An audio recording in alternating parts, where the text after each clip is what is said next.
Did we cure COVID over the weekend while I was watching Netflix? Did we win against COVID? We have met the moment, and we have prevailed. Mr. President, you said in your comments earlier, we have met the moment, we have prevailed. To you, sir, is the mission accomplished? It was 5 years ago when President Bush stood on the deck of the aircraft carrier Abraham Lincoln under a banner blaring "Mission Accomplished." From the way some people are acting, it seems like we are winning. Yay!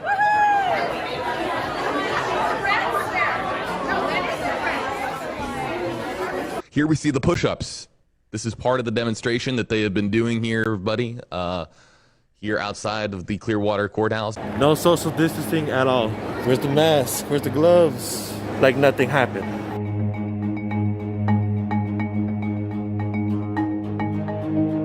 I think you'll see by June a lot of the country should be back to normal, and the hope is that by July the country's really rocking again. When I look more closely to see what we're winning, doesn't seem like we're winning much. In fact, it seems like we're losing more. Florida, the state is reporting nearly 41,000 confirmed cases and more than 1,700 deaths. More than 82,000 people in the U.S. have now been killed by COVID-19, and there are more than 1.3 million confirmed cases nationwide. Anthony Fauci told senators that states and cities are risking further outbreaks by rushing to loosen restrictions. People are acting like we're already open. That's a good idea. Do you know how serious some countries are treating this? In Ireland, where the main hobby is drinking at bars, they have closed bars till August 10th. In Ireland. Yet we are reopening now. What is happening? Are we bored of COVID? Are we just kind of done with it? Yeah, I'm just kind of over COVID. Are we lying to ourselves and thinking we're just going to wing this and things are going to work out? We're acting like someone who just had a heart attack. And the doctor's like, you need to eat healthier and you need to exercise, i.e. social distancing, staying at home, wearing your mask. And we're like, nah, I don't think I'm going to do that. I think I'm going to do exactly what I've been doing.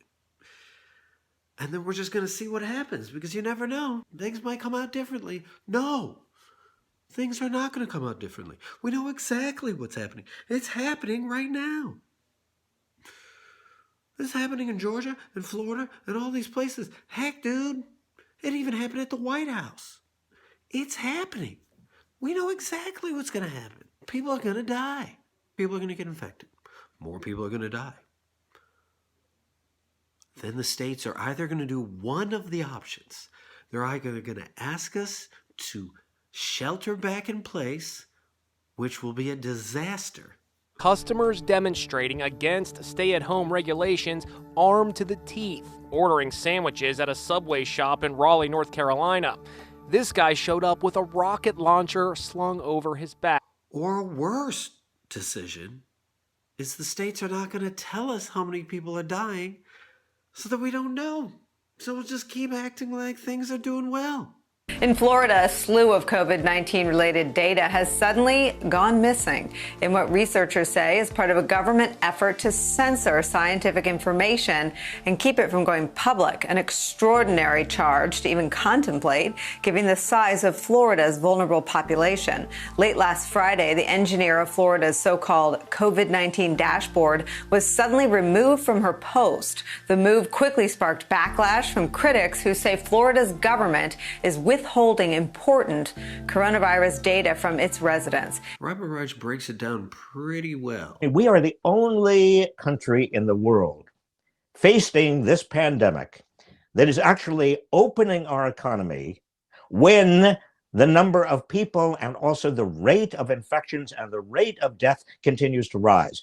Everybody else that is beginning to open in Europe and in Japan, elsewhere. They're waiting until actually you get over that worst part of the crisis. And we don't have a single point of leadership right now for this response, and we don't have a master plan for this response.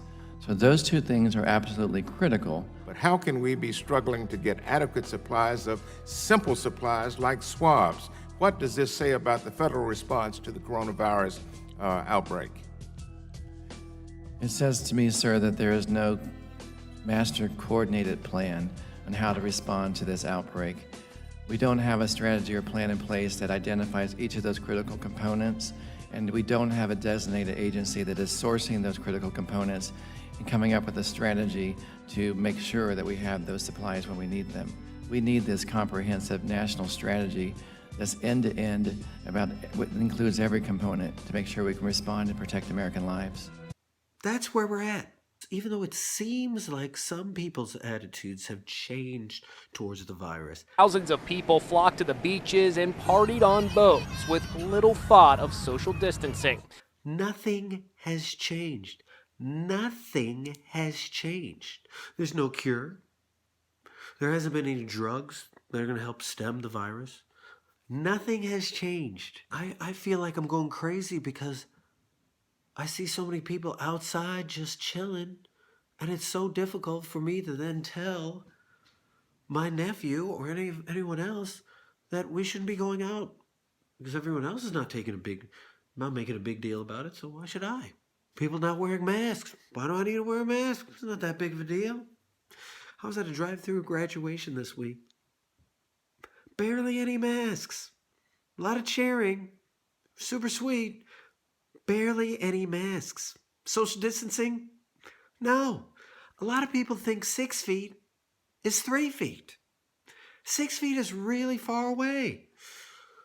Is the argument that people say, well, we can't keep the country closed forever. Listen, a few people are going to have to die to get the economy started. Really? Okay. Let's ask the question. How many?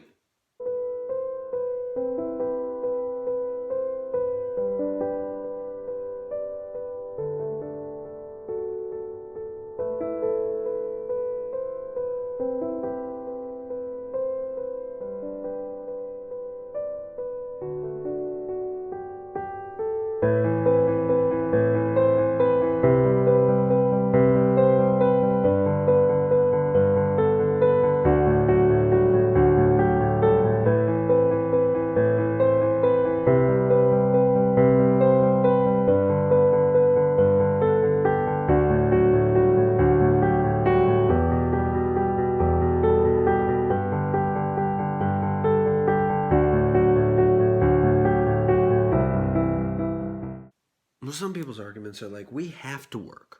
I have to work. I have to work in order to make money, to put food on the table for my family, to pay my rent, to pay my mortgage. How are we in this situation, right? Let's just run the numbers of what could have been. So the CARES Act invested over $2 trillion into the economy. $2 trillion. That's 1,000 billion. If you want to get an idea of how much money that is, this is 100,000. This is 1 million. This is 1 billion. And this is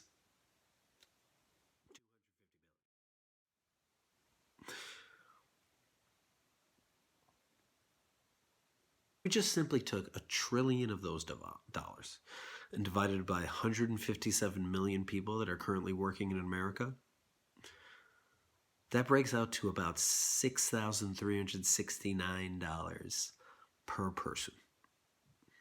That could have simply gone straight to us. It didn't. A lot of people don't even know where it went. But if you had basically $6,400 in your bank account, you could get by for the next 1 to 2, 3 months. If you had given us the $2 trillion, that's $12,000. We could have had that, so we weren't being forced to go to work.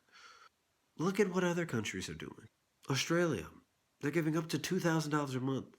In the UK, they're giving up to $3,000 a month. We get $1,200 one time. You look at New Zealand. New Zealand is deciding that the well-being of their citizens is more important than the economy. Another reality. That's another option. But that has not been presented to us. It does not seem like the well-being of us matters as much as the economy does. Here's the part that's also really messed up. By reopening the states, anyone that's a white-collar worker gets to work from home. But if you're a blue-collar worker, if you have a front-facing customer relations organization and you have to see people face-to-face, you're out of luck. So who's going to get more devastated by this? Lower middle class and poor people. Some people argue that you should change the name from essential workers to sacrificial workers because they are sacrificing potentially their lives or their families' lives to make a living so that we can chill. Robert Reich does a really good job of breaking down what exactly Trump's 4-step plan is to reopen the economy. Step 1. Remove income support so people have no choice but to return to work. Trump's Labor Department has decided that furloughed employees must accept an employer's offer to return to work and therefore forfeit unemployment benefits regardless of the risk of returning to work before it's safe. Forcing people to choose between contracting a potentially deadly virus or losing their livelihood is inhumane. It's also nonsensical. Our collective health in this pandemic depends on as many workers as possible staying home. Step number 2, hide the facts. We're the federal government. We're not supposed to stand on street corners doing testing. We're going to do testing, but you don't need to test 325 to 350 million people. We have a great testing system. We have the best testing system in the world.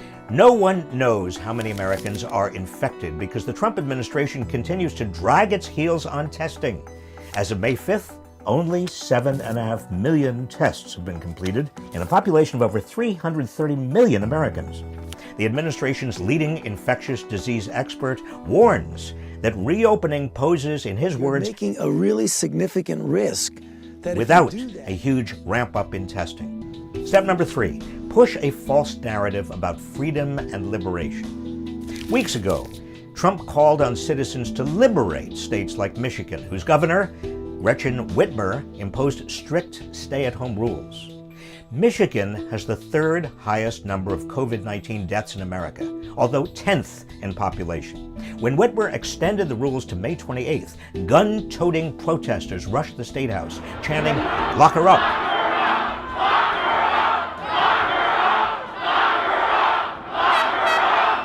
Rather than condemn their behavior, Trump suggested Whitmer make a deal with them. Meanwhile, Attorney General William Barr has directed the Justice Department to take legal action against any state or local authorities imposing lockdown measures that could be violating the constitutional rights and civil liberties of individual citizens. Making this about freedom is absurd. Freedom does not mean you have the right to endanger the lives of others through your own irresponsibility and ignorance. Freedom is not forcing people back to work in unsafe environments to boost billionaires' stock portfolios. Freedom is meaningless for people who have no choice but to accept a job that puts their life at risk. Step number 4, shield businesses against lawsuits for spreading the infection. Trump is pushing to give businesses that reopen a liability shield against legal action by workers or customers who get infected by the virus. He says he'll use the Defense Production Act to force meat processing plants to remain open, despite high rates of COVID-19 infections and deaths among meat packers. And that'll solve any liability problems where they had certain liability problems. Mitch McConnell insists that the next stimulus bill include legal immunity for corporations that cause workers or consumers to become infected. We have a red line on liability, McConnell says. It won't pass the Senate without it. And then there's the other question of like, are we even ready to reopen? Are we civilized enough to be ready to reopen? According to this ice cream shop, we are not ready. On Cape Cod, Massachusetts, this ice cream parlor reopened, but it had to close again after customers began abusing staff over the long wait for ice cream. It was just disgusting. It was vile what these people were. Owner Mark Lawrence says a 17-year-old employee quit in disgust. It was just like you had caged animals that are finally released after 8 weeks, and they just took it out on the weakest of weak. We are not ready to treat people with love and respect. After this, we are acting like some spoiled, whiny, entitled brats. If you tell me it's a pandemic, this year's 9/11's loose change, here's my issue with that. If you're wrong, people die. If I'm wrong, people get inconvenienced. So, if you so believe that the mainstream media or the CDC or whoever is saying is not telling the truth, then do your own research. Don't just listen to somebody else, but actually go directly to the morgues and see for yourself. Why are we lying to ourselves? Nothing's changed. Nothing has changed. Someday we'll get to the point where opening up seems to me a smart strategy, but I personally don't see the evidence of that looking at the data, and neither do people who know a lot more about this than me, the health experts. And so Trump seems to me wildly premature in doing this. And frankly, the American people seem to me a little premature. Over the last week, even as the health data continues to be terrible, people are loosening. The travel is up, gathering is up. And so I think just as fellow citizens, we've got to try to hang in there a little longer until we can get some sense of a better sense of control, some sense of a downward slope, which we just do not see right now. The message that's going to come from the administration, that every man and woman for themselves. And if you can make a little profit off this, awesome. But it's everyone for themselves. That is their message. And the opposite message that I believe in is that we should watch out for each other. And it's so much harder. That means doing all the things that everyone else is not doing. If you have to work, stay home. If you have the privilege to stay home, stay home. No one's telling you you have to. I'm just worried about your life. Sorry. If we're going to open, even though it's dangerous, treat the workers that are out there as if they were your own family. Be as safe as you possibly can. Wear a mask. Please actually social distance. I hope this isn't true, but we will be back in quarantine again if we are irresponsible out there. Don't fall for the peer pressure. Trust your instincts. Most of us know it's still dangerous out there. We can do better. We have to do better.